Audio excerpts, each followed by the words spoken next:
Are you ready to run up the score and win the game of life in a big way? Stay tuned.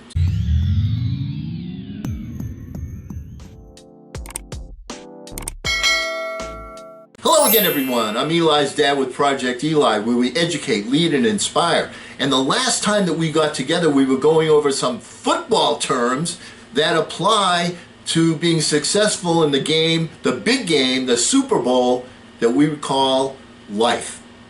Let's continue. The first one we want to talk about today is the lineman. Okay, those are the guys that get in a three-point stance before the ball is snapped and are ready for the big collision. All right, what's your three-point stance? The three-point stance, being ready for action. The first thing when you do when you get in your three-point stance is your quiet thinking time. Get into your quiet thinking time. Allow yourself to review the events of the day that's coming, the things that have happened in the past, the directions that you want to go, and most importantly, to be able to receive messages from the infinite coach, the infinite mind, the infinite partner that will give you some clues as to which way you want to turn in a given scenario, a given situation. Give yourself that three-point stance to get started, and make sure that it takes place in the neutral zone. The neutral zone is that area between offense and defense that nobody can, get into. That's the neutral zone. Well, make sure that when you're having your quiet thinking time, that is in fact a neutral zone, that you are there, you're comfortable, you're undisturbed. It's just you and the infinite mind. That's where you want to be. Nickel defense. What's nickel defense for those of you that aren't football types? Nickel defense is when they bring on another defender when it's a pass, excuse me, a passing scenario so that they can defend another receiver.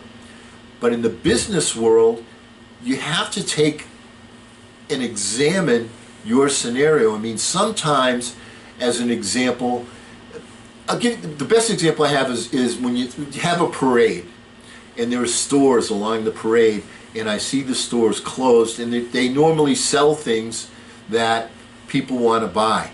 That's not the time to close the store. That's the time to keep the store open. That's the time to have extra people on hand to serve the public, because you know it's going to be crowded. But some people just don't open their store if it did not scheduled to be open that particular day. And I recognize, people's, adhering to their faith, to their religion, and so on. But I'm talking about in business in general. I mean, there are sometimes, as an example, my first job was in McDonald's. And in McDonald's, between 11 and 1, they would have a ton of people on staff. And then as soon as 1 o'clock hit, boom, a lot of people went off the clock. That was the lunch rush. So you have to be aware and cognizant of the busy times, and you want to be prepared to have personnel to cover your needs during the lunch rush. Offsides. Sometimes in business, as a leader, one of your people will do something that isn't right. And that can be anything from, dropping something important to saying the wrong thing to somebody and so on. They're offsides, all right? They're not on their side of the line of scrimmage where they should be. And one of the things that I always did, and I was taught this by my mentors, was whenever you have to scold somebody for being offsides, you never do that in a group setting.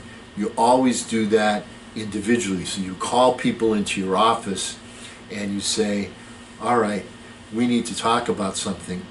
And one of the techniques that I liked, and this is a real simple technique that I'll share and pass along, is what I would frequently do when somebody did something where they were offside, is I would say, you know what, Fred, I need your help.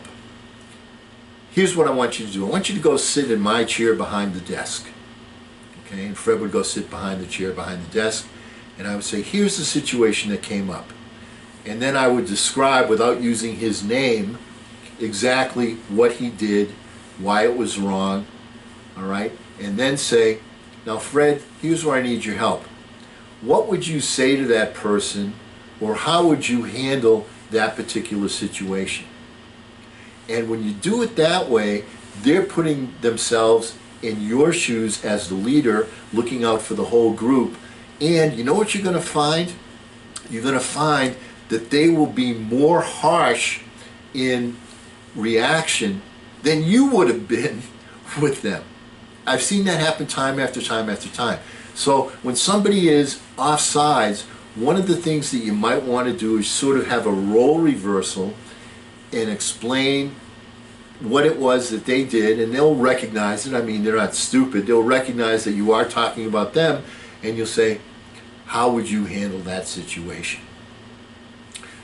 Pass protection. All right. We need to make sure that the quarterback doesn't get his uniform dirty too often if we want to win this game, if we want to have passes going down the field. So how do you do that?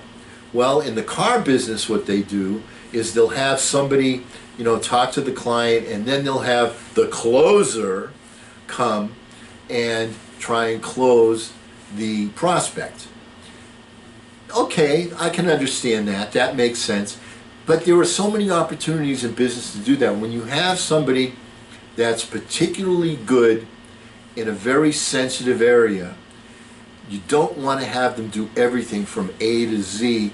Have them focus on their one function. Have them become a specialist. When someone is a specialist in something, number one, they perform better, and number two, they take more pride in that particular function, especially if you're using something to measure the results, which is something you always want to do, measure results, because that keeps people's eye on the scoreboard to see how they're doing, and then you're in a position where you can give some constructive criticism, or more often, constructive praise. Remember, when you do that, you want to be doling out praise 5 to 6 times as often as you are constructive criticism. In this way, what you're able to do is you're able to keep your specialist in the pocket, safe from outside circumstances that can tend to sway somebody, so that they don't walk in with an attitude about something. I didn't explain that very well, but my point is, if you keep your specialist in a mindset of positivity, in other words, keep them separated, keep them away, keep them in the pocket, away from trouble, you're going to get better results when they're able to perform their specialty. You see that happen all the time in the medical field, as an example. You want to go to the heart doctor, the cardiac guy. You don't want to burden him with somebody's got a broken leg. Let them perform their specialty. That's why you have the general practitioner. The general practitioner says, you need to go see this guy, or you need to go see that specialist, and allow them to perform their specialty unencumbered, without so that they're not taking any outside things into consideration, but they're just looking at the x-rays. Does that make some sense? And sometimes, folks, you just got to punt. What does that mean? That means you're doing something over and over and over and over again, and you're not moving the ball down the field, so you got to punt it. You got to move it along. That's one of the things, that is not as much of a problem, believe it or not, as people punting too often. Some people punt on second down. You know what? You got to go all 4 downs.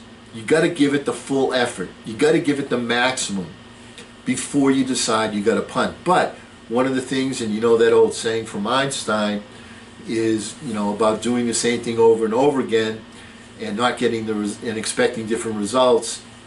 That's insanity. kind of a good idea, just a general rule of thumb, and I don't have a medical degree, stay away from insanity. The quarterback. The quarterback is the person who is the coach on the field. You know, when I was coaching basketball, the first person I always looked for was, who's going to be the leader of these guys? Who's going to be my quarterback? And I even called him the quarterback. All right, so I said, when the quarterback says ball, then you get the ball to the quarterback. When the quarterback puts you in a different position, you go to that position. There's got to be one person in charge that is responsible for results. And now the quarterback has a coach. The coach has a general manager. The general manager has an owner. So there's, you know, people to be accountable for all the way up the line. But in a specific situation, you have a quarterback at every layer, all right? You have a person that's in charge at every layer, and you must respect that. And when you do that, then people can look to one place for one sense of direction. If you're getting direction from so many different places, that's not going to help your cause. You need one person giving direction. The receivers are the people that are eligible to catch the ball. Now, when you're running a business, you take a look, and some people are more eligible than others. It's a key element to find out who your receivers are. It's a key element to find out which receivers are able to accomplish things because they're just so fast. All right, I mean, how many times in a football game you say, you know, number 87, he can fly, all right, which means he's very, very fast down the field. And then you have other people that just have the good moves, you know, that are able to be deceptive in a football game. Well, that they're able to think on their feet. Those are the people that you want to have as the receivers, the people that are able to adjust to the play in real time. Those are the people that you want as your receivers. Sack. That's when you put the quarterback down. That's not one of the things you want to have on your football team. When the quarterback gets sacked, it should only happen, and I'm talking from a business perspective, it should only happen from the coach. It should not happen from the other players. You must give your quarterback the respect and the authority to call the play, to make the change. The quarterback is on the field, the coach is on the sideline, but sometimes when the quarterback is making mistake after mistake after mistake, you as the coach, you as the general manager, you as the owner have to sack that quarterback and move on to the next person. Leadership is a progressive thing, and sometimes people hit a roadblock that cannot be overcome as far as leadership is concerned. And you know that back in the 70s there was an expression for that. It was a book written, it was called the Peter Principle. The guy that wrote it, his last name was Dr. Peters, I guess. It was called the Peter Principle. And what the Peter Principle said was that a person will advance to their level of incompetence, which means they're going to advance, they're going to advance, they're going to advance, and then they hit the point where they can't advance anymore. One of the things that a true leader possesses is the ability to see when a person has run into that brick wall and make sure that they're not at their level of incompetence, but instead are at their level of maximum competence. Scrambling. That's when the quarterback is being chased down by this scenario or that scenario, and that lineman, I mean, these are big 300-pound guys chasing you. You don't want to be hit by those guys. So you have to have the ability to move around, and when you do that, then, you know, because if you're just moving around and being chased, you know, you don't see the whole field. But when you move around, then that gives you a different perspective. So sometimes as a leader, you have to scramble and look at things from a different paradigm, a different place on the field, and that will open up a sight line where you can make the winning pass to score the touchdown. Remember, scrambling means get a new paradigm, look at something from a different angle. That will, in many cases, open up your options. Special teams. Sometimes there are people that you must call in that specialize in a particular area that you need done. You need, as an example, if it's a business and there are sales involved, you want to have your top salespeople as the ones that are out there in front. You don't just want to put anybody out there, and you go, and the way you make somebody on the special teams is the same way they do it in football. Is you practice, and you give everybody a role, and you watch what they do in their role, and you review what they do in their role, and you critique, and you compliment, and you give motivation to those people to say, you're a major part of this special team. Everyone wants to be special, so it's a special team, and we need you to get this particular job done.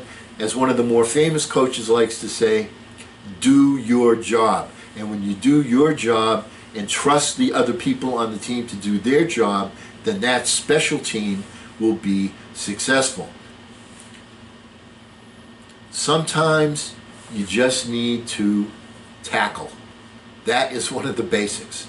And tackling in football means physically stop somebody, and unfortunately in the wonderful world of business, sometimes it's essential that you physically stop somebody and say, nope, you've got to stop right here. That's not something you want to do very often in business. It's something as a football player you want to do very often. But the tackling aspect of business is difficult. You have to call people in on an individual one-to-one basis and point out to them that this type of activity must stop. It cannot be ongoing, and it can be difficult, but sometimes you have to do that. And once again, that is best done on a one-to-one basis. The ultimate objective in football is to score the touchdown. The same thing is true in business. And you must do the same thing in business that they do in football, which is to have the crazy celebrations. Now, I'm not saying that you need to, dance around like an idiot, but do something fun to recognize that you reached the goal. Now, keep in mind that when you score a touchdown, that doesn't mean that you won the game. That means that you made some measurable progress and you can see it on the scoreboard. The same thing is true in business. When you get a success, that doesn't mean that you won the game, because the game in football, the game is 60 minutes. In business, the game goes into many overtimes. It goes on and on and on. So the game is ongoing, and it's important to recognize that you've not reached the ultimate, but you've made progress, and you want to celebrate that progress with your people. You want to recognize them. You want to give high fives to them. You want to point them out and clap for them. That gives people confidence. That gives people self-esteem. That unites your team. When I was coaching basketball, one of the, when somebody scores, it's easy to see, okay, he scored 15 points, or somebody has, they got 10 rebounds, or this guy's got 12 assists. But sometimes there's the guy that stands in the way and draws the offensive foul, or sets the screen so that the scorer can go. There are different elements that you don't always see in the scorebook. That is something that you want to recognize, that you want to celebrate. I always would point out somebody that would do something like that and say, hey, how about that offensive foul that Johnny was able to draw, give us the ball. We had a critical possession, we scored, we won the game. Without that, where would we be sitting? We'd be in the loser's locker room, wouldn't we? Let's give Johnny a hand for his selfless act and taking the hit and drawing the offensive foul. And everybody would clap. And the next time Johnny finds himself in a situation like that, or somebody else on the team finds himself in a situation like that, recognition is inspiring. Celebrate the wins. Key point. And the one thing that you don't want to have in business or in football is turnover. Sometimes it's necessary. You know, I've seen so many businesses that, you know, this guy comes in and then he leaves and so on. And then stop and think of the time that you have to expend as the leader. You have to interview somebody. You have to train them. You have to watch them. You have to track their results. As opposed to, if you have the capability of not turning over your people, then you're in a position where you have veterans that have done what it is that you do on a regular basis, and they're able to perform at a high level. That is what you're looking for. So under the heading of time management for yourself, you want to figure out ways to keep the people that are on your team motivated, make sure that they're seeing progress both company-wise and personally. That is the key thing. When they see progress on a company basis and on a personal basis, they are locked in to working with that company, and you minimize your turnover, and turnover can just be a killer to any business because it's so time consuming. Does that make sense? All right, we've gone over a number of football terms. Boy, this guy's a nut. This guy relates everything to the success formula, to leadership, to team play. And my response to that is, you're right, I do. And because we will never end a meeting on a philosophical note, get out there and charge! I'm Eli's dad.